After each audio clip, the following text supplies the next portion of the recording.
Now again, if you want to simulate what the profit and loss graph would look like on the 20th of October or 27, or as time passes, simply right click on the charts and you can simulate whatever day that you want. So again, right now this chart is showing the date as 17th of October. Let's go to custom date scenario. And now let's see what the profit and loss would look like on the 30th of October. Let's go to 30th. There. And then it'll show you again in purple, that's the profit and loss on the 30th of October. So you can simulate how that purple line will shift and change until it becomes that blue line on the expiration date. This profit and loss chart is also based on the fact that you are buying the bull call spread at 424, which is the market price right now. Now, you may say, I don't want to pay 424. I want to pay less than 424. I want to set a limit price. So if you want to set your own price and then analyze the trade based on your price, then what you got to do is you have to go to this set of columns over there, do a right click on the mark price, go down and insert a column before the mark column. Now, what column do you want to insert? You want to insert this column, which is the, let me just look for it. Yeah, under value column, look for average cost. Okay, and then click on average cost. There we are. Then it'll show you the average cost column. Now, this is useful because you can then edit whatever is the cost you want to pay for the trade and then analyze the trade based on your cost price or your limit price. So for example, you may say, I don't want to pay $4.24. I want to pay less than $4.24. I want to pay $4 only, right? So you can always edit the price of the two legs to get the limit price that you want. So for example, I can change this to 516. Then 420 will be the cost. So then it will regenerate the profit and loss based on the cost that you want, right? And then that's how you can play around with it. So again, you can edit the two legs, edit the legs, and then get the average cost that you want, and that would be the limit price of which you will place your trade. All right, so now once you're happy with the trade, then you can place the trade. Go back to your dashboard, go back to your option chain and your strategy builder and put in the order. So identify how many contracts you want to trade. So for example, you could put one contract or up to you. You could put 5 contracts or 10 contracts, whatever it may be, right? And then put in the limit price that you want. So again, if you want a limit price of $4.20 for the bull call spread, put in the price. There we are, right? So 420, this is a debit trade, and then submit your order. Click submit order, and then double check your order. You are buying a bull call spread at a limit price of $4.20 and transmit the order. So once you have transmitted the order, you can see the order in the order window on the right. So again, click on orders, and then there we are. That's your Amazon bull call spread. That's ready to be executed once the market opens. It will turn green. Now, before it gets executed, again, you can always edit it. You can always change it. For example, you say, I want to, if you can't get filled at 420, so you may increase the limit price until it gets filled. But of course, it must still have a good risk to reward ratio. So you could change 420, you could change it to, 430, right? Oops, sorry. 430, and then update, click update. Or if you still can't get filled, go to 440 and then update it. So usually when I trade options, I always, for example, for debit trades, I put the lowest price possible, and then I keep increasing the price by 5 cents until I get filled. Okay, so I'm always bargaining with the market, and then click update. There we are. Okay, and again, if for whatever reason you want to cancel the order, just click cancel over here, right? Click cancel and it's done, okay? Now, let me show you how I would place a credit spread, because as you guys know, I very rarely trade debit spreads. I mostly sell credit spreads and sell cash secured puts. As you can see over here, I've got two credit spread trades that are open and a lot of cash secured puts and a few covered calls as well. Let me demonstrate how I would enter a put credit spread, a bull put spread on Amazon. First, let me go to the charts. Let's go to my IBKR chart. And again, you can check out what is the IV rank. We saw earlier on was about 40. So a 40 IV rank, that means premiums are pretty attractive to sell credit spreads, right? Again, sometimes it may disappear for whatever strange reason. So all you got to do is, again, let's just key in Amazon again. Sometimes you got to go to another ticker. Yeah, then the IV rank appears. Sometimes it's a bit wonky.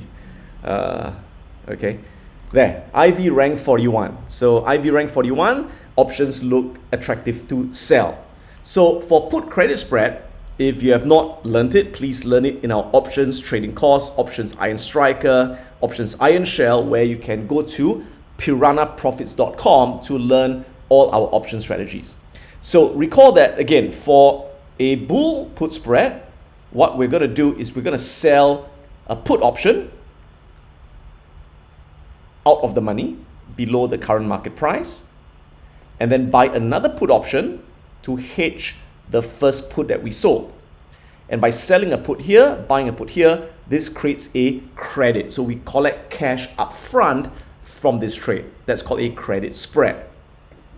So where do we sell the put? Where do we buy the put?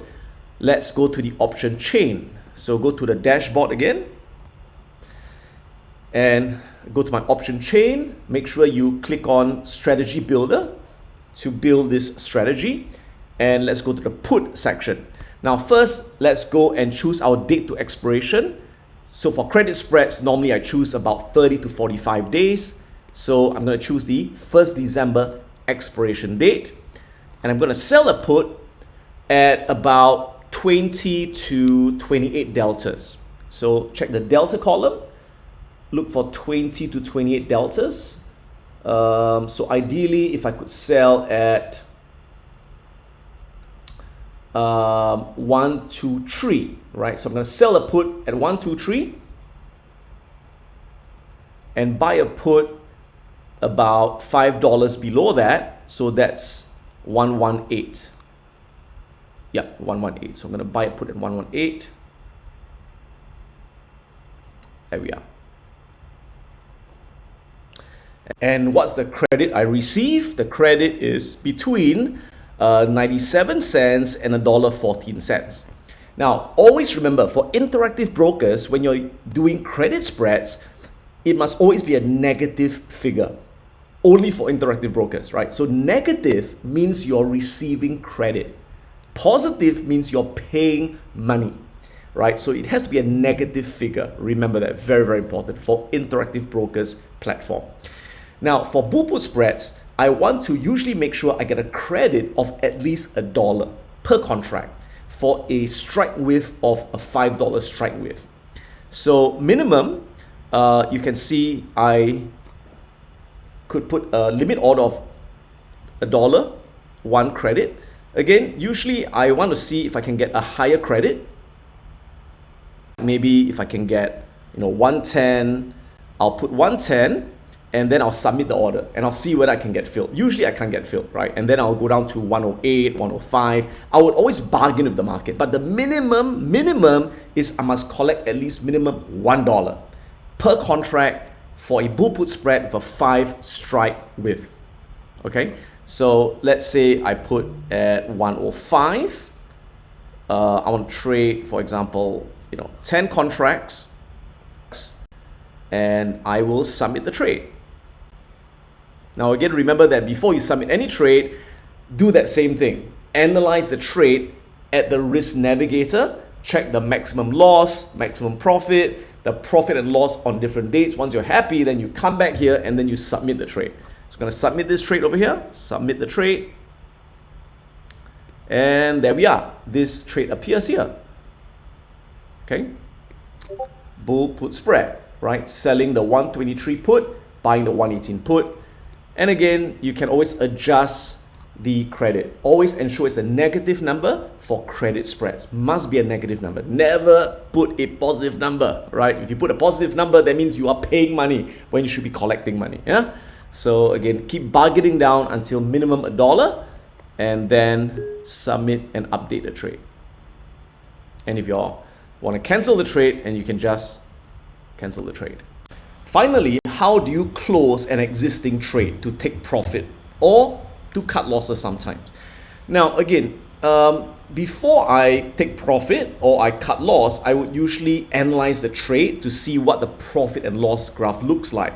So, for example, I've got two existing credit spread trades over here, as you can see, one on QQQ, bull put spread, and CSGP, bull put spread. So let's imagine that right now I want to analyze the trade over here where I have got an unrealized profit of $794, and I want to say take profit on that. But let me look at a profit and loss and see how much more profit I could get in the next few days. So every time I want to analyze an options trade, I go to my options tab over here, and then on the Risk Navigator, I select that trade I want to analyze, which in this case is my QQQ bull put spread. So remember, under underlying, I will look for my QQQ. Where's my QQQ? Somewhere down here. There we are. That's my QQQ, right? Make sure you are looking at risk by underlying, equity, unrealized profit and loss, looking at my QQQ trade, which is this bull put spread over here. And again, remember to set up the vertical crosshair so you can see the price and the profit and loss. And the expiration is the 3rd of November. So last trading day, put 3rd of November. Okay. Uncheck the previous close, uncheck this, and put today's date, 17 October. There we are. Okay. So here is the profit and loss graph. So right now you can see that QQQ is right here, and it's already hitting my maximum profit. You can see this blue dotted line over here, that's my maximum profit, and the purple line is my current profit. So my current profit is almost near my maximum profit, so it's almost hitting the maximum profit. So I could take profit very, very soon. So this graph helps me to see where I am right now, right? So once I want to take profit, then I go back to my dashboard, I go to my portfolio, and let's say I want to take profit on this existing trade. What I do is I will then highlight the trade, do a right click,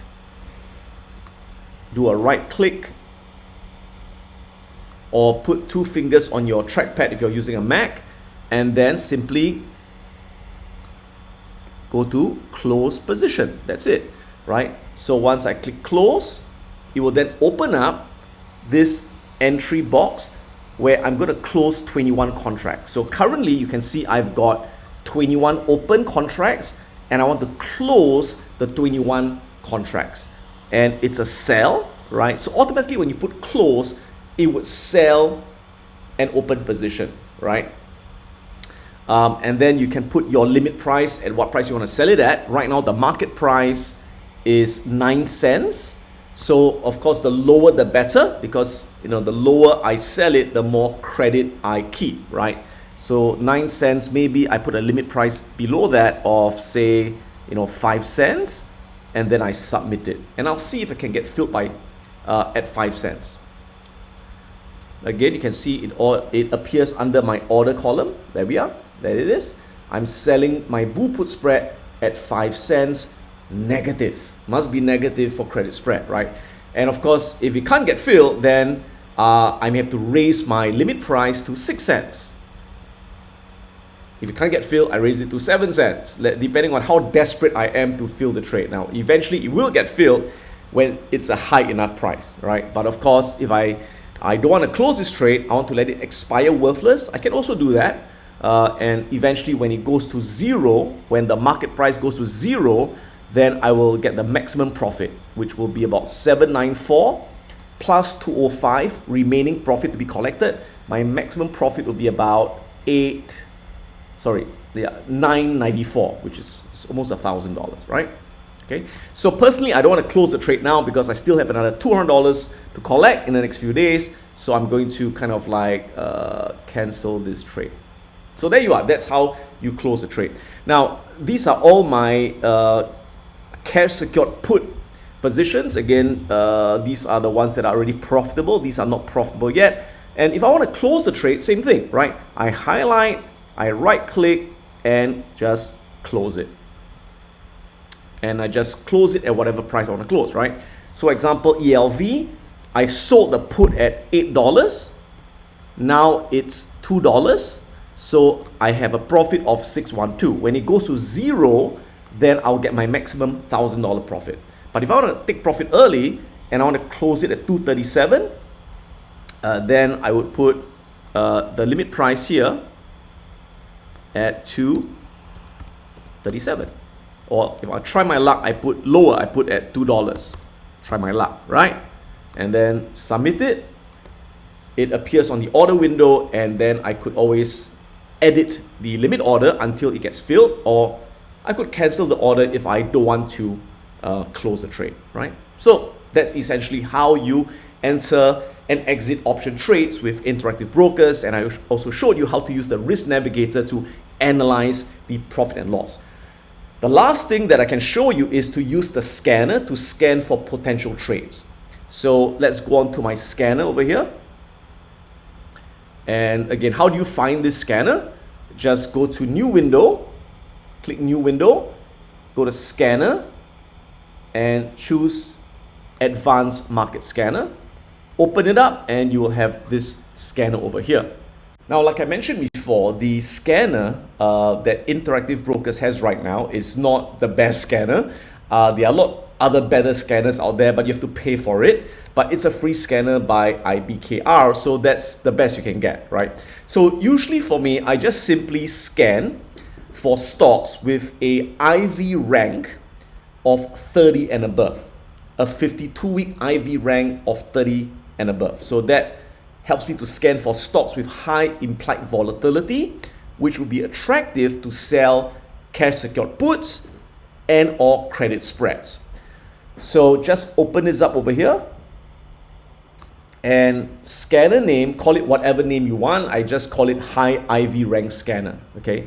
And then you can add all the different filters that you want to scan for. And again, the choices are very limited. So the only one that I choose when I add the filter is I add the 52-week IV rank filter to be greater than 30. Okay, now again, you could change it to 35 if you want, up to you, but I put 30. Then the share price, when I'm trading options, it should be ideally above $100 share price. Below that, it's not worth trading the options. Volume greater than 200,000 shares. So that's all. That's the only filters that I put in to scan for high IV stocks. Unfortunately, with this scanner, I can't add in a lot of moving averages and other kind of stuff. I have to use a more sophisticated scanner that you're going to pay for that reason. So usually for scanning, I'm using TC2000 as well as Thinkorswim. But I know a number of you in Singapore especially, you can no longer use Thinkorswim unless you're an accredited investor. So this is the only option available, which still can work, right? Now, do bear in mind that only when the market opens, then the scan results will come out. So if you want to scan while the market is closed, then you have to put volume as 0, because when the market's closed, there's no volume, right? So put the volume as 0, and on the right perimeter, you just double click on 52-week IV rank ASC. So once you do that, you will get a list of stocks with the high 52-week IV rank. And again, this is ideal if you are using credit spread strategies, your selling premium. So once you get this list of stocks, what you can then do is then manually look at the charts to see if there's any ideal setup, like you want to buy it when it's on an uptrend, when it's on a strong support level, or it's deeply oversold. So let me now show you how you can then copy the results from the scanner and paste them into your watch list and look at them from your charts. So over here you can see the results of the scan have come out, and you can copy all of them or copy part of them. Okay, so let me just show you. Simply just highlight the stocks. Okay, so I'm just copying, right? Put down the shift key and just copy all these stocks, right? And then do a right click and click copy. Okay, and then go on to one of the charts that you're using. So you can use the trading view charts or using the IBKR charts. So if we go to IBKR charts, now we want to then, this is the old watch list, by the way, so let's get rid of this old one. Right, let's get rid of all this old watch list. Let's get rid of it. And let's paste the stocks that we copied from the scanner. So just go to one of the boxes, right click and paste. There we are, right? So this is pasted from the results of the scanner. So once you have pasted the stocks that you have scanned out, then once you click on the stocks, the chart will appear, and then you can analyze the chart to see, okay, do I have a technical setup to execute a bull call spread or a bull put spread, or whatever option strategy that you want to execute. So this concludes this two-part video series on how I use Interactive Brokers Trader Workstation to trade options effectively. Thank you for watching.